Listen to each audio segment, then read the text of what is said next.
Assalamualaikum warahmatullahi wabarakatuh. Kembali lagi dengan channel Bingkai Islam. Hari ini kita akan bahas tentang seorang biarawati menjadi mualaf. Bagi Sally, menjadi biarawati dan tinggal di biara adalah hal yang menyenangkan untuknya. Wanita asal Filipina ini memang lahir dan besar di keluarga Katolik yang taat.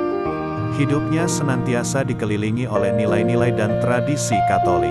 Tak heran bila menjadi biarawati pada usia 15 tahun merupakan pencapaian yang berarti bagi Sally. Hingga pada suatu saat, setiap malam Sally mulai bertanya pada dirinya sendiri, apa yang saya lakukan di dalam biara ini?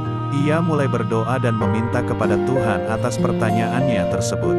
Berharap Tuhan mendengarkan doanya seperti apa yang diajarkan olehnya sejak kecil. Keraguan dan kegelisahan semakin merasuk ke dalam diri Sally. Banyak pertanyaan yang muncul dalam benaknya, terutama mengenai realitas Yesus Kristus.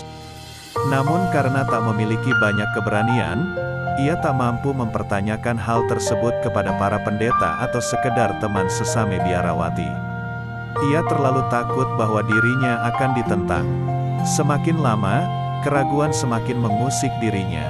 Tapi hal itu masih dapat ia hiraukan. Sally masih terus memegang sumpahnya, bahkan terus membarui hal tersebut untuk 10 tahun. Sampai pada saat dirinya tak tahan lagi, sumpah yang mengakui bahwa Yesus Kristus adalah Tuhan dan bahwa ia adalah anak Allah sepertinya tak dapat lagi ia pegang. Sally semakin menguatkan doanya, meminta bimbingan kepada Tuhan agar diberi petunjuk jalan yang benar. Namun kebimbangan terjadi dikala terlintas di pikiran Sally untuk keluar dari biara itu atau tetap tinggal di sana. Pasalnya, ia tak ingin menyakiti keluarganya, terutama sang ibu, 2 saudara laki-laki yang sama-sama pendeta, dan 4 saudara perempuannya yang semuanya seorang biarawati.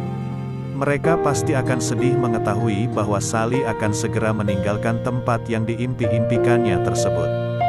Di lain sisi, ia tak ingin bersikap munafik dan berpura-pura senang atas apa yang bukan menjadi prinsipnya lagi. Sally akhirnya meninggalkan tempat itu tanpa memberitahu satupun anggota keluarganya. Ia kemudian bekerja di sebuah gereja berkat teman lamanya yang seorang pendeta di kota Marawi, sebuah kota Islam di Filipina.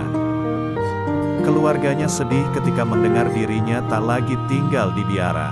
Namun mereka berharap bahwa suatu hari nanti anak dan kakak perempuannya akan kembali sebagai pelayan Tuhan. Nahasnya, pekerjaan Sally sebagai koordinator paroki menjadi pengalaman yang tak akan ia lupakan. Ia tak mendapat perlakuan baik dari sang pendeta. Kewajiban gajinya tak dilunasi, bahkan sempat hampir mendapat penyalahgunaan terhadap dirinya.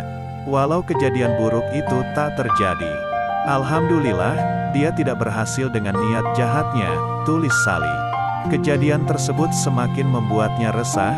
Ia terus meminta agar Tuhan melindungi hati dan pikirannya selalu. Baginya, tanggal 17 Juni tahun 2001 menjadi sebuah awal yang baru. Kala itu, dirinya mendengar suara yang indah yang tak dimengerti dirinya. Menurutnya, suara tersebut berasal dari masjid terdekat. Aneh memang, sudah beberapa bulan semenjak dirinya tinggal di kota Marawi. Namun baru saat itu ia mendengar suara yang mampu menggetarkan hatinya. Kebahagiaan mulai merasuk ke dalam dirinya. Ia bagaikan dicelupkan ke dalam air yang menyegarkan. Bahkan saking indahnya, Sally tak mampu menggambarkan perasaannya. Setelah mendapat jawaban atas suara tersebut yang ternyata sebuah panggilan untuk umat Islam, Sally mulai mencari tahu tentang Islam dan Muslim. Wanita ini kemudian memperdalam kajiannya tentang Islam hingga meninggalkan pekerjaannya dan kembali ke kampung halaman di Pampanga. Ia terkejut tahu bahwa sang ayah telah tiada. Sally semakin sedih dan depresi, namun tak menghentikannya mencari tahu tentang Islam.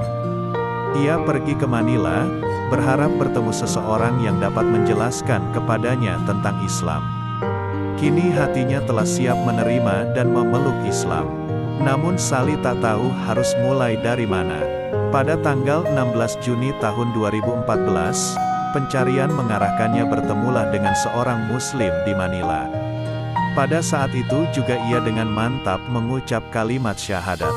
Kebahagiaannya memuncak tatkala ia menjadi Muslim. Islam adalah rumah yang di dalamnya terdapat cinta, kebahagiaan dan sukacita.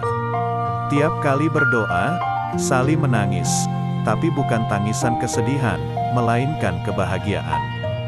Kini, Sally terus berdoa agar keluarganya kelak mendapat hidayah dan menjadi Islam layaknya dirinya. Semoga kisah ini bisa kita ambil hikmahnya. Assalamualaikum warahmatullahi wabarakatuh. Kembali lagi dengan channel Bingkai Islam.